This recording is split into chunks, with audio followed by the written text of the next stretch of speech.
Hello everyone and welcome in today's tutorial where I'll be teaching you about the getline function, string classes and string functions.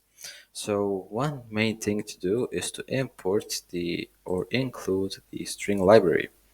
Without further ado, let's start with decoding. So in order to work with strings, we need to make a string variable called data, and we will ask the user to put something in our variable, and we are going to print that out, just like that. So let's try it.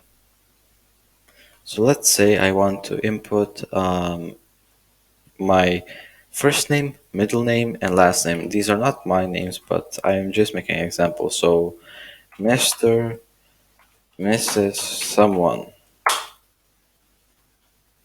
Did you see this? I put this inside of my string and I got this back. I only got Mr. back. So why does it do this? So as soon as I should not do it. As soon as we enter something in the string variable, when we want to display it, the computer reads the first word until blank space shows up. Until we hit space, everything after that, the computer doesn't read it. So let's see what we can do about it. So we will delete this stuff, and what we will do right now is we're going to simply use the getline function. So getline cn data.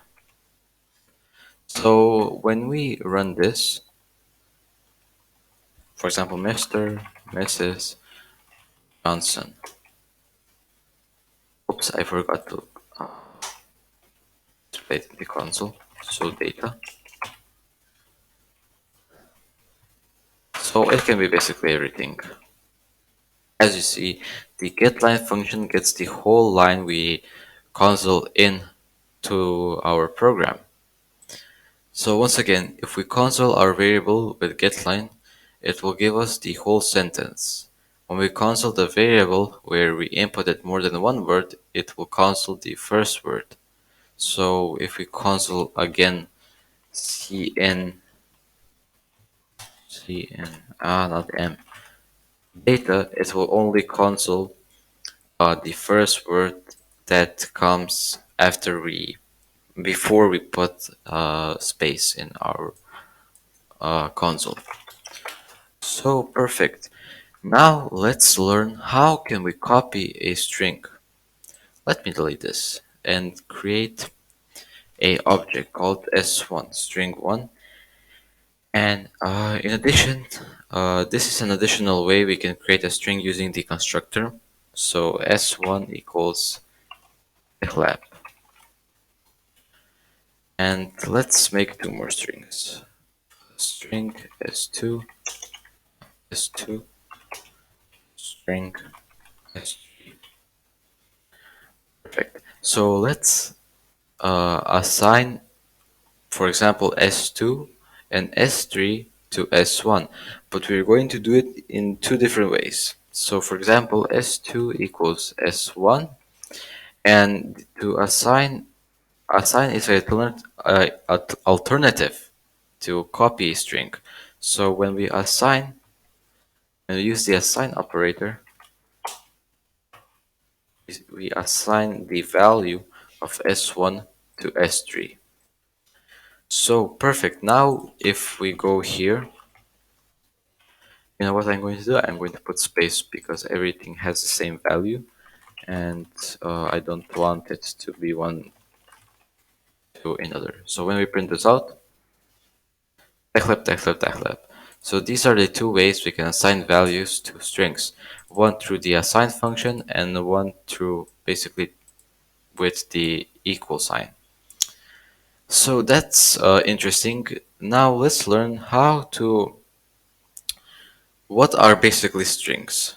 So I know you guys know that in the I know you guys know that in the earlier tutorials, if you watch them, when I taught you what are strings, Basically, strings are variables that have a data type called string, of course, and everything we put in the value, we put it between double quotation marks, and it can be basically everything.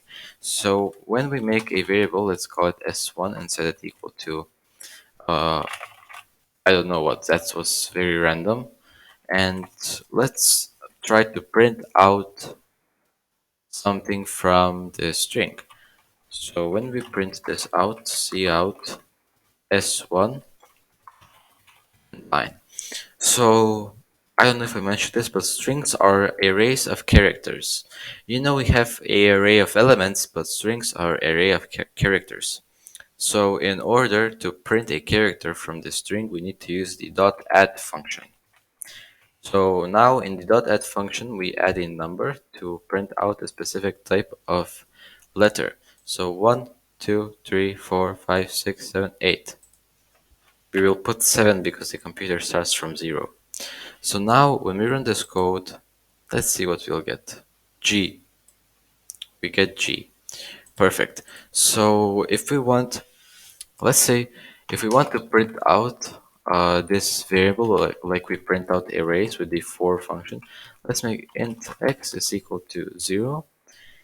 And if x is smaller than s1 dot length, if x is smaller than the length of s1, then x plus plus x will increment by 1. So now we're going to print out s1 at x, and we're not going to end the line. We are just going to print the whole string together. So when we run this, you see we have the whole, we have the whole string together. So that's all for this tutorial. I hope you enjoyed it and see you in the next video.